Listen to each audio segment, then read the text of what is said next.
क्या मैग्निफिकेशन क्या होता है। जब भी कभी कोई रे ऑफ लाइट किसी मिरर या किसी लेंस से पास होती है तो वहां पे वो इमेजेस फॉर्म करती है। इमेजेस जो बनता है वो बेसिकली हमारे कई टाइप के होते हैं। कुछ इमेजेस होते हैं जो ऑब्जेक्ट से बड़े बनते हैं, ऑब्जेक्ट से छोटे बनते हैं, लेकिन इसके बारे में जो इन्फॉर्मेशन देता है वो होता है मैग्निफिकेशन। कोई भी इमेज ऑब्जेक्ट के साइज से छोटी बनी है या बड़ी बनी है, इक्वल साइज की बनी है, या कितनी बड़ी बनी है, कितनी छोटी बनी है, that all information magnification. Magnification का मतलब होता है कि h डैश अपॉन में h, मतलब कि size of the image to the size of the object या distance of the image to the distance of the object from the lens और मिरर। सो बेसिकली कॉन्सेप्ट क्या होता है कि कोई भी ऑब्जेक्ट कितना बड़ा कितना छोटा बनेगा, इसके बारे में इन्फॉर्मेशन कौन देगा, इसके बारे में इन्फॉर्मेशन मिलेगी मैग्निफिकेशन की वजह से। अगर किसी ऑब्जेक्ट का मैग्निफिकेशन 1 है, इसका मतलब कि वो सेम साइज का इमेज बनाता है। कैसा?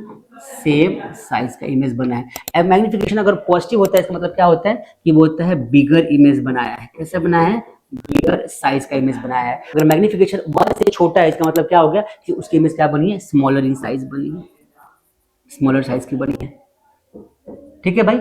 इससे भी इम्पोर्टेंट एक चीज और कि अगर किसी ऑब्जेक्ट का मैग्निफिकेशन मोर देन 1 होता है, इसका मतलब होता है कि उसने बनाया है वर्चुअल एंड इरेक्ट इमेज। और अगर किसी ऑब्जेक्ट का मैग्निफिकेशन लेस देन 1 होता है, मतलब क्या होता है? उसका होता है कि इन्वर्टेड और रियल इमेज बनाई है। ये सारी इन्फॉर्मेशन आपको मैग्निफिकेशन की हेल्प से मिल जाएगी। तो कभी किसी क्वेश्चन में मैग्निफिकेशन गिवन हो तो समझ जाना कि आपको क्या इन्फॉर्मेशन गिवन है। ऐसे इंटरेस्टिंग वीडियो के लिए फॉलो करिए अरविंद सर आर्ट अकेडमी।